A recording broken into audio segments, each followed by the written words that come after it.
Grenache is one of the most underrated wines in all of the wine world. Whether it's on a starring role or as a supporting role, it always punches over its weight class but never gets the credit it deserves.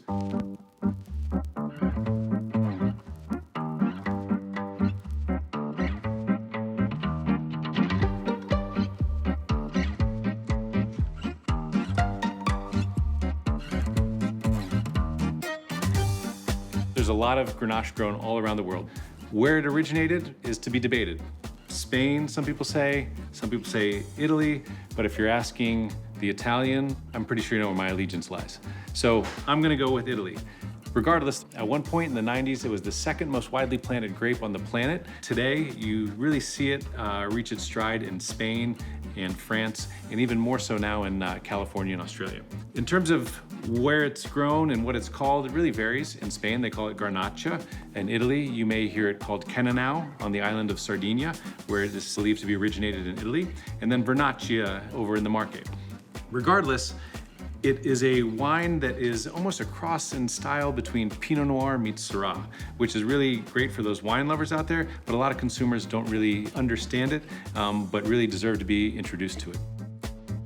So Grenache is a grape that grows in usually warmer climates, has elevated alcohols to it. It grows in areas that are very windblown and rough climates, and as a result, it grows in almost like a bush shape. They're very mangy and gnarly looking, and then at the top, it almost looks like Medusa's head. And so compared to the more trained and more beautiful and manicured vineyards you may see elsewhere, these are very rugged, which really is amazing when you drive by and you see those just gnarly vines. And it's expressive of the terroir around it and also the wine that is produced from it, but with a seductive layer in the palate. And so you'll see that in places like Australia and Spain, where they have these really, really old vines that they've discovered and are now making some really amazing wines from those.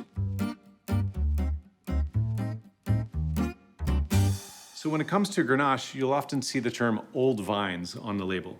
What is an old vine technically? Nobody knows. Depends on who you ask, you're gonna get a different answer. In theory, 50, 75, even 100 years old, depending on where they are. In Australia, for example, there's some that date back to the 1800s. But regardless, as those vines get older, they actually stress the vines even more, so the concentration of their energy goes into producing less fruit, but more concentrated fruit, which is great from a winemaking standpoint.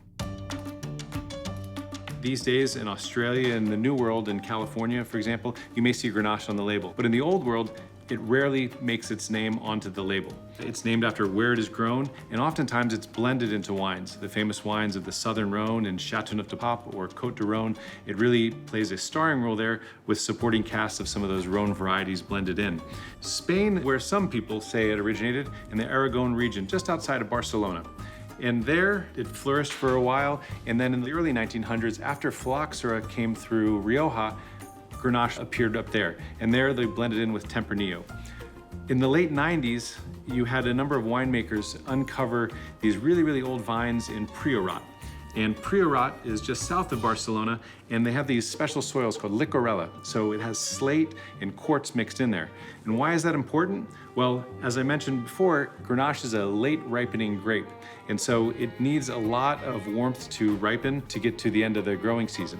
And so what that soil does is it absorbs the sunlight and absorbs the heat and then reflects it onto the vine in the evening to allow the grapes to continue to mature. In Spain and Priorat specifically, these wines are much riper, they're fuller bodied, higher in alcohol, sometimes blended in with those other varietals, Carignan, Syrah as well, and a lot more of an oak presence coming through on those. Heading over to France, down in the Vaucluse area, this is where Grenache really is the star of the show. It's blended into wines like the Châteauneuf-du-Pape that we have here. Most producers blend it, although there are examples of it. Chateau Rayas, a really textbook example of Grenache, where they bottle it on its own, is one of those really special wines, and a chance to see just the transparent nature of that wine, and very age-worthy and noteworthy. One thing that's unique here, while they have licorella in Spain, here they have these pudding stones. And these are literally fist-sized boulders that are all through the vineyards. And so you can imagine what it's like to try and plant one vine. You can't do it mechanically, you have to do it by hand. And that really absorbs the heat and then again continues to reflect it onto the vine. It's a very flat area, it's in the valley, and so when the winds come through, those bush vines low to the ground with the mangy head are protected, but they also get beat up and battered, but the way that they're pruned in the bush protects them. It's a very old region and very classic, and when I think of Grenache, this is the textbook example coming from France. Châteauneuf-du-Pape, I think, is a great textbook example of the old world blends of Grenache.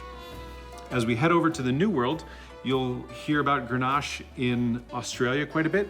Examples from the Barossa Valley, McLaren Vale are really catching the eyes of wine lovers out there. And you have a lot of these old vines similar to in Spain where they've been neglected over the years, and winemakers coming in and really preserving those, taking advantage of those old vines and producing some really special wines that are expressive of their surroundings. While we had the pudding stones and we had the Liquorella, here you're dealing with a sandier soil coming through. And when you ferment it, it's one of those wines that can be made a number of different ways. Traditionally, it is aged in older oak barrels. You can also use newer oak barrels, or even sometimes, especially in Australia, you see a lot of concrete fermentation happening. So it allows air to exchange with it, but doesn't impart the flavors that you would get from wine aged in oak. Heading across the pond over to California, Grenache has started to make its way onto the scene in the mid to late 80s when you had the Rhone Rangers, people like Randall Graham or Bob Lindquist playing around with Syrah, Grenache, Mourvedre. You also had French families that had made a name for themselves over in the southern Rhone, Chateau Beaucastel and the Perrin family, and they saw the appeal and the potential down in Paso Robles, and they planted vines down there in Tablas Creek and even created a nursery, which then helped spread the grapes from the Rhone Valley there. So when you had these Rhone Rangers come in, bringing in the grapes and the style of wines produced there, they were very different than those Cabernets and the Chardonnays that you would find grown in some of the larger regions.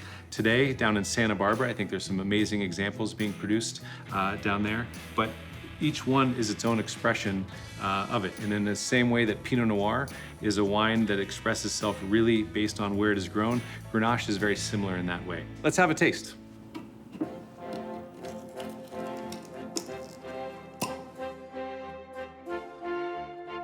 So we're gonna taste a Châteauneuf-du-Pape. Literally translated, it means the Pope's new castle.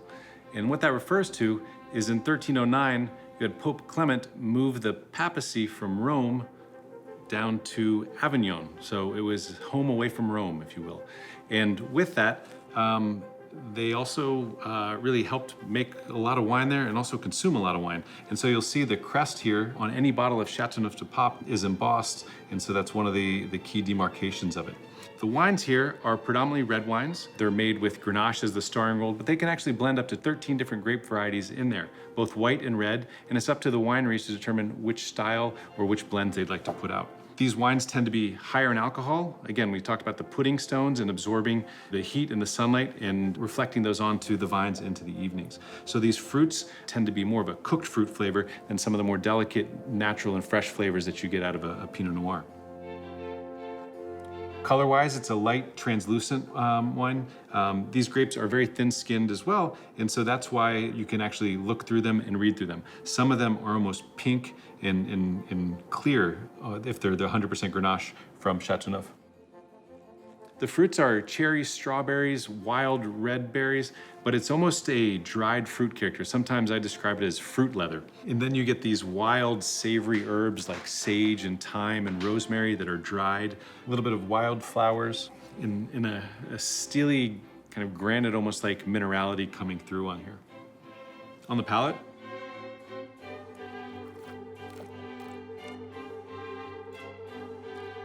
it gets like a meaty, really savory quality to it. So those fruits, they turn into a little bit of like the briary and brambly raspberries, blackberries coming through. And again, that dried strawberry and dried cherry and cherry pits as well. So it's a wine that is bright, it's fresh, it's lifted, but there is a sort of a minerality backbone to it, which is really nice. The alcohol level is high, it's elevated, probably in the 14.5%. Actually, Châteauneuf-du-Pape has one of the highest minimum alcohol levels in all of France at 12.5%. So that's one of the key tells as you're tasting through these wines. The acidity is medium plus, body is medium, and the tannins are moderate here as well. So it's a really expressive wine, and one that to me requires food because that the heft that the alcohol adds to it.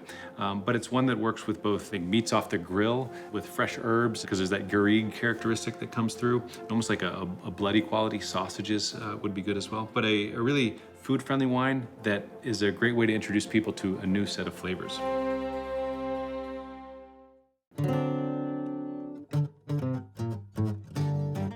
So when you're traveling through the Rhone Valley, it's actually a tale of two valleys. You have the northern Rhone, where you have the villages much closer to each other, and you have the really steep vineyards going along the Rhone River of Hermitage, Côte-Rôtie, Cornas, Saint-Joseph. When you get down to the southern Rhone, it definitely becomes flatter, and it's much more vast distances between the villages.